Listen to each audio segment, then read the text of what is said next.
Hi and welcome to the channel. Today we're going to look at two inexpensive guitars.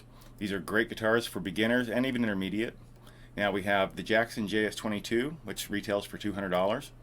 We have the Mitchell MD200, and it retails for $220, although it's on sale quite regularly for, I've seen it as low as $125, but it seems to be $150 to $180 usually.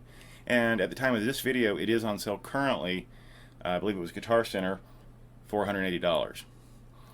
Now, both of these guitars I really like. I do obviously have a preference, which I'll cover at the end. However, both are something I think you should look at, especially if you're just starting or you're looking for your second guitar. Now, the Jackson has a poplar body, and the Mitchell it was a basswood. Both have maple necks, but on the Jackson we have an amaranth fretboard. It's listed as select hardwood for the Mitchell, so I don't honestly know what it is. Now, the neck on the Jackson is a speed neck. It's very flat on the back. The Mitchell has a more rounded, they call it a shallow C. And I don't know that it's a super shallow C. It does feel comfortable when you're playing it, but it's not slim if you're comparing it to a speed neck like the Jackson speed neck, an Ibanez Wizard, a Kramer, I think they're called the K Speed.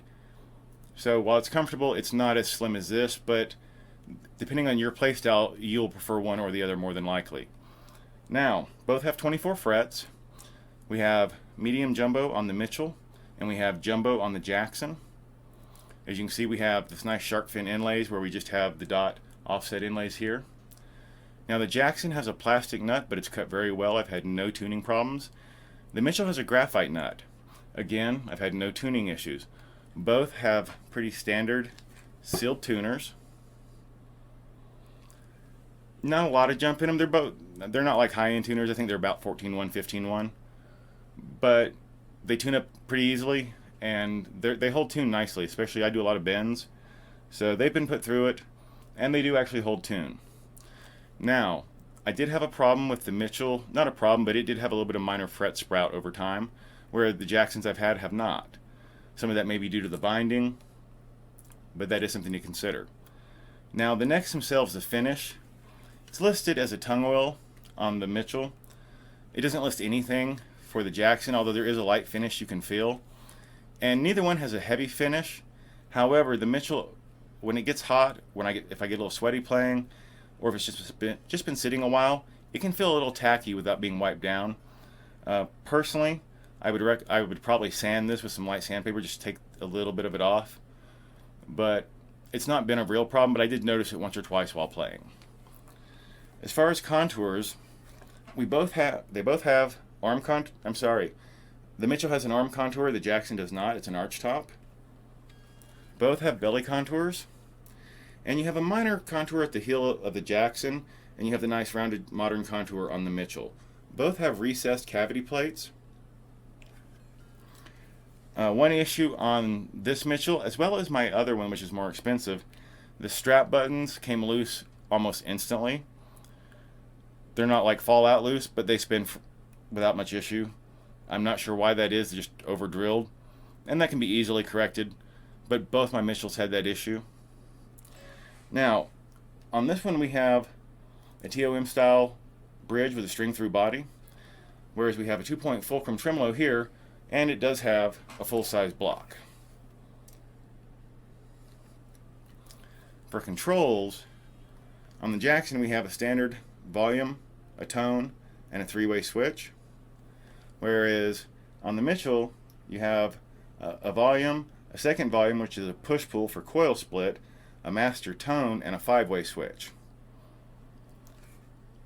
Both have coil ceramic humbuckers, although here they're just standard humbuckers, and on the Mitchell they're rails with a mini rail in the neck.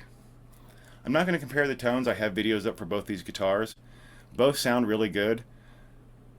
As far as rock versus, more classical styles like classic rock, blues, clean tunings, you'll probably get better sounds for the clean stuff out of the Mitchell.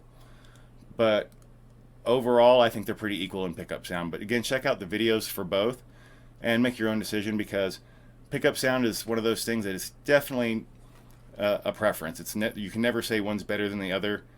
It's going to be what kind of music you're playing, who's playing it. But I enjoy both pickups. So definitely something to consider. Okay, let's talk about the fretboards for a minute.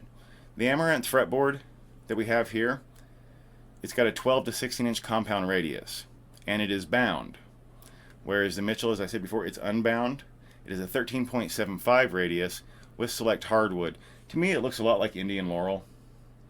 I don't know if that's what it is, but that's what it really looks like to me. But the necks are, other than the tremolos, the necks are really the big thing on these guitars and the fretboards. Some people will not like the compound radius. I actually prefer a non-compound radius, but I don't mind it. The 13.75, some people may not like it being that flat all the way across. Some people will love it. But with this one having the shallow C, as they call it, versus the thin speed neck, there's a lot to consider as far as how they're going to play for you. They both have pretty flat fretboards, but if you are a true speed player, you're going to want the Jackson. If you're more of a classic rock and blues player who likes to dabble in a little speedier stuff, you might prefer the Mitchell. I would try them both out if you can.